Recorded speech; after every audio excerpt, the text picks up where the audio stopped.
Michelle Obama for president all the way. Please. I have a hero, Michelle Obama. I'm so in love with the Obamas, especially Michelle. First of all, how good looking is my wife?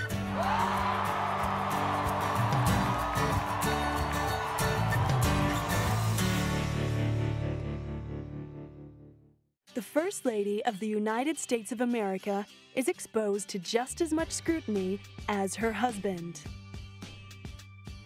Although she does not necessarily have official duties, the president's wife becomes a public icon, a political celebrity, and often takes up important causes. Not since 1861 has a president served the United States without a First Lady by his side, as she can be the key to a candidate winning an election. If she is harsh and severe, it is assumed that he may be too. If she is warm and strong, then perhaps the country will be in good hands. The image they project as a couple can reflect the mood of the administration and the nation that they represent. And that public image can be defined by the First Lady's sense of style. In the 1960s, Jacqueline Kennedy's clean-cut suits and pillbox hats may have eventually gone into the mainstream, but she and her husband JFK epitomized the glamorous aspirations of U.S. citizens. More recently, First Ladies Hillary Clinton and Laura Bush stuck to conservative pantsuits and dark colors. If you can judge a government by a First Lady's style, then the Obama administration will surely be a breath of fresh air. Michelle Obama has brought warmth, color, and originality to a role that largely featured safe clothing. Michelle Obama banished drab colors and shapeless overcoats. She broke with White House tradition and wore sleeveless dresses and fake pearls. And she stepped out in watermelon pink, lemon yellow, and lime green. Michelle Obama had a real woman's figure, and she dressed to show off her best assets, her toned arms and svelte waist. And just like every woman in America, she showed that she was real by shopping at Target and the Gap and wearing the same thing twice. Well, I think her style is great because she's somebody who actually loves fashion, but I don't think she's trying to make a career out of it. And I think as a First Lady, that's kind of extraordinary. Michelle Obama has ushered in a new era of style, where the outward appearance is made all the more appealing by a warm smile, a sharp intellect, and a balanced personal life. A style where fashion choices aren't dictated by labels, but by taste. Her style is one of a fresh new attitude. She's young, she's modern. I think she's very practical with the way that she dresses. And I also think that she is going to bring a new American vision to the way people dress. Michelle Obama wasn't always the stylish woman we know today. She first appeared on the campaign trail in typical corporate attire, muted blacks and grays and overcoats that hid her figure. She looked like any other corporate lawyer, with degrees from Princeton and Harvard. However, she has since been praised for stepping into clothing that resonates with her. She just looks great in things. She carries things very well. Her deportment's wonderful, and I love that she tries mixing things up. She doesn't look like someone said, "You wear this." You know, she's like, makes her own decisions and budget things and some expensive pieces, and she's just very comfortable in herself anyway. So she looks fabulous in most things, and I love when she met the Queen in a cardigan. That killed me, but you know, she's great. Michelle is renowned for her irreverent style, and on her first official visit to meet the Queen of England, she surprised onlookers by turning up in a cardigan. The outfit itself was elegant enough. She wore a simple black and white shift dress by Isabel Toledo. Following that, she took a plain black cardigan by Parisian designer Azzedine Alaïa to dress down the look. Although the cardigan was by one of the world's biggest designers, she was still criticized for being too informal. And in the English aristocracy, black is only worn in mourning. Although Michelle often wears the work of Alaïa, she has also broken with tradition by mixing high street labels and unknown designers with big-name fashion houses. She is a very modern woman who is I want to say stylish and sensible at the same time. I think she really has good taste. I think she appreciates good clothes, but she doesn't necessarily, at least it's been noted that she doesn't spend a lot of money on clothes.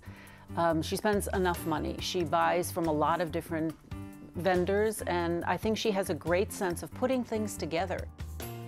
One of the items that Michelle Obama has characterized is a certain style of shift dress. Simple, elegant, and perfectly showing off her toned arms, the dress allows her to play with color without looking over the top.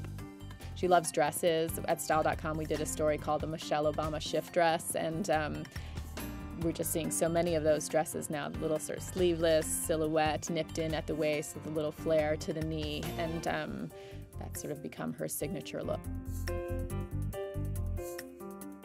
If a woman understands her body and her position in life, she can dress in so many great things. And I think Michelle is going to be a wonderful example to all of us with that. To dress her look up or down, Michelle often teams the shift with a knee-length jacket for added elegance and warmth during chilly afternoons spent on official duties, or a crop jacket, such as this glamorous black-on-black ensemble worn when she and Barack were reportedly heading out for one of their scheduled date nights. Wearing clean, simple lines has allowed Michelle to play with bold, statement-making colors. She stands out as the woman in pink in a sea of drab suits. Michelle favors contemporary, unusual tones, avoiding anything safe or overused. In terms of her style, she's also, she loves color. She looks amazing in those jewel tones that people talk about, the reds, the blues, the purples. One of Michelle's more controversial color choices was the lemony green she chose for the presidential inauguration. Although lemon is a color of optimism and hope, which resonates with the Obama administration, the world was not convinced about the slightly off color choice. Designer Isabel Toledo described the color as lemongrass, and Michelle was apparently swooning over it. I think she really fell in love with the color. It wasn't traditional in a certain way. And I didn't want it to be a flat color. That's one of the reasons why I picked that lace, because it has all the ins and outs and all the other colors that are inside. So it also represents what America is, all the other different colors that are within the country. You know, so I just wanted to capture a certain emotion in this garment, a certain feeling of hope, really. Even though the rest of the world might not have agreed, Michelle's choice certainly got people talking and put Toledo on the world stage. The outfit featured intricate lace detailing on the matching dress and coat, with satin-backed wool guipure, commonly used in French haute couture. Michelle reportedly could not confirm whether she would wear Toledo's outfit until the morning of the inauguration. But when she did, Toledo became one of few designers to have her piece in the history books. Michelle made another controversial color choice when she stepped out for the night of the presidential election. Her black and red dress, coupled with a black cardigan, was not exactly flattering. Critics have stated that perhaps on this night, our new demigod of style simply got it wrong.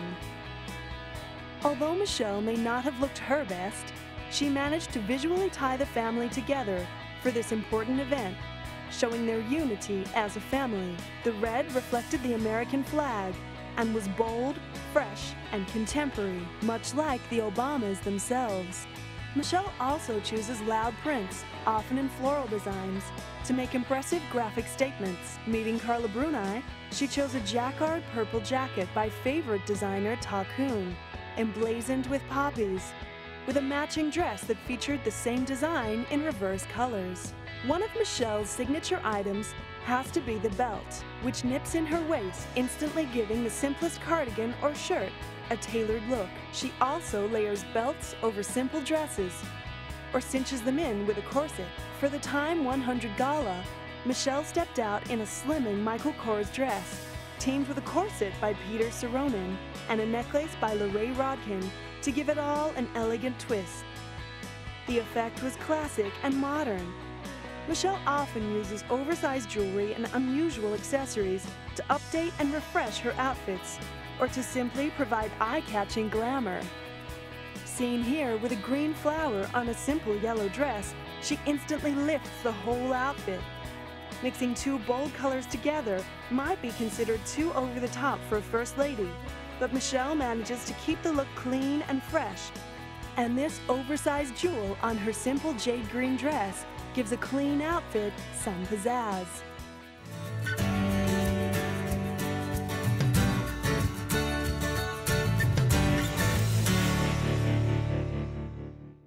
One of the most impressive features of Michelle Obama's outfit choices has to be her support of young emerging designers and American labels.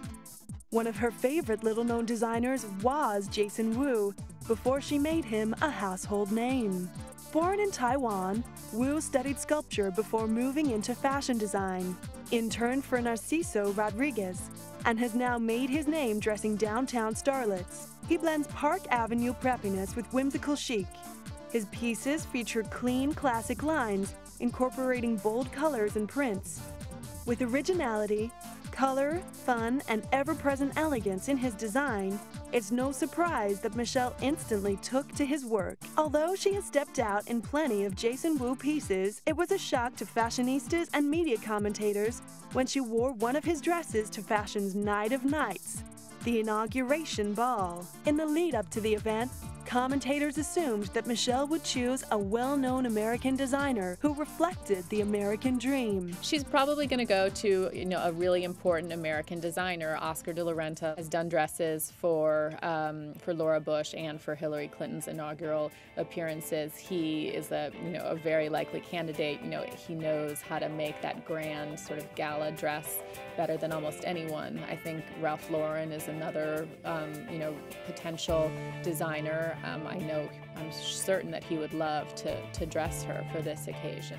And I think Michelle's going to do it in her own kind of cool way and do that whole American thing. And I don't know, who she's going to surprise us with what she's going to wear at the inauguration, but I think it's going to be a great start to a whole new era. To everyone's surprise, Michelle arrived in a floor-length white gown featuring silk chiffon and Swarovski crystals.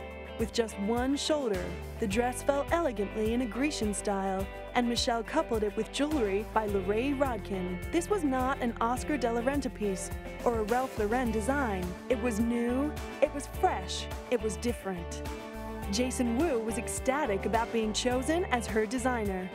I mean, life-changing. I think only one word, life-changing. And the best compliment a designer can get. The inauguration ball is an historic event for designers. It goes into the history books of fashion and politics. Obama wearing his dress was not only a compliment, but the best advertising Wu could get. You hear so much talk from designers about how if your dress gets worn by an actress at the Academy Awards, it's worth, it's years worth of advertising. It's money better spent than, however many tens of thousands of dollars spent on an ad in a magazine or a billboard. And it'll be the same for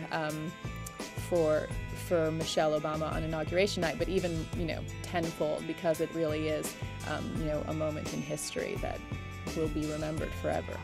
It seems that for important events, Michelle has almost purposefully steered away from the big-name fashion houses,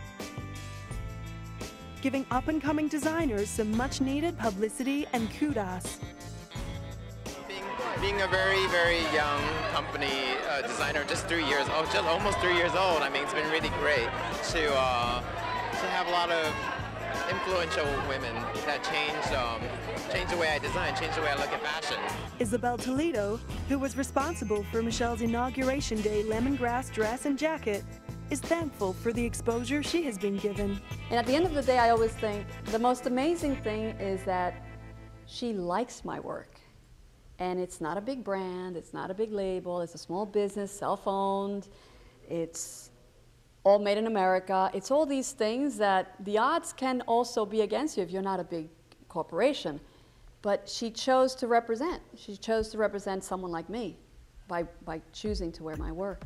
Cuban-born Toledo was proud of her U.S.-made creation and impressed that the First Lady continues to support the American fashion industry, even if it means going out on a limb. Toledo, who is known as a designer's designer, takes risks with fit, fabric, and pattern. But for all who dress her, the sense of styling someone with taste and a sense of themselves is always a bonus. I think, dressing Mrs. Obama for me has been such a pleasure because she really is indicative of, how so many modern women want to look.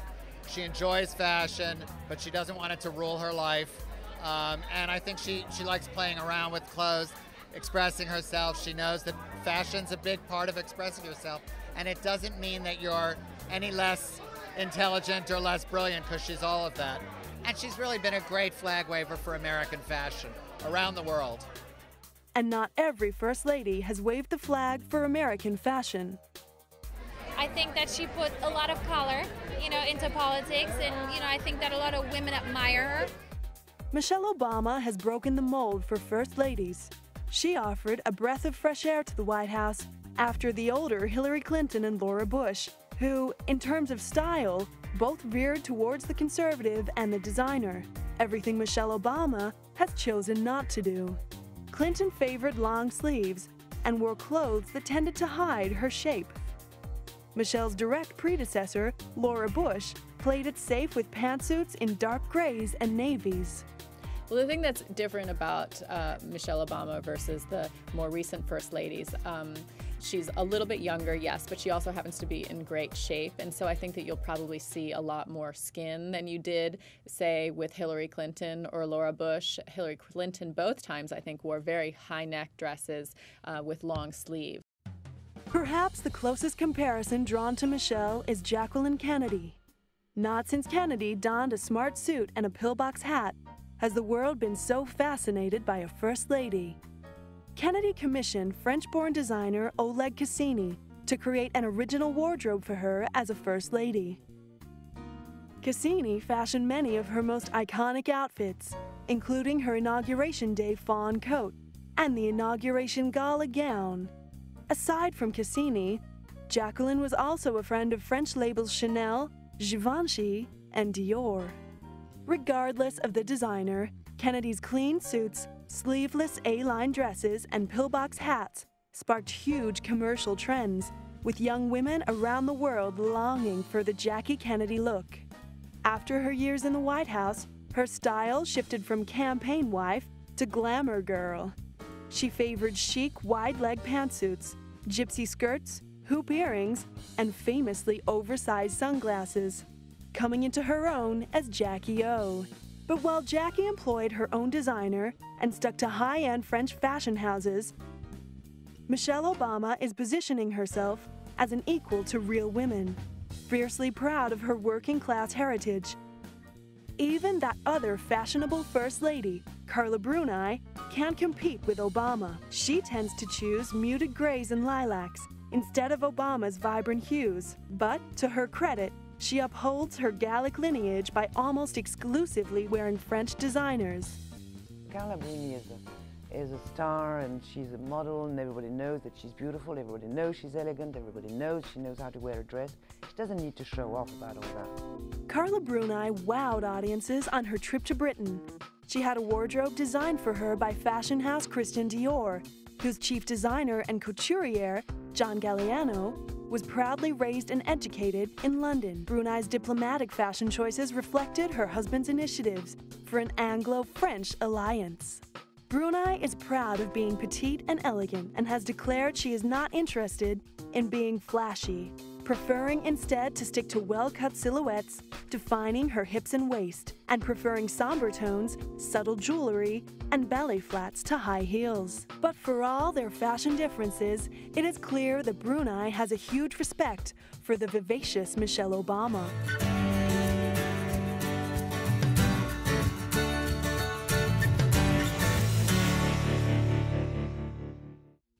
Since becoming First Lady, Michelle Obama has had to ensure that she can look elegant on more than just state visits and official duties. She has focused her attention on the Let's Move campaign, attempting to reduce childhood obesity, and in the process, has been seen stepping out in Converse sneakers and jeans. But even in her gardening gear, Michelle manages to look stylish in a navy sweater over riding pants with knee-high boots. And we're gonna have some mints, and we're gonna have some lettuces, and we're gonna have some berries.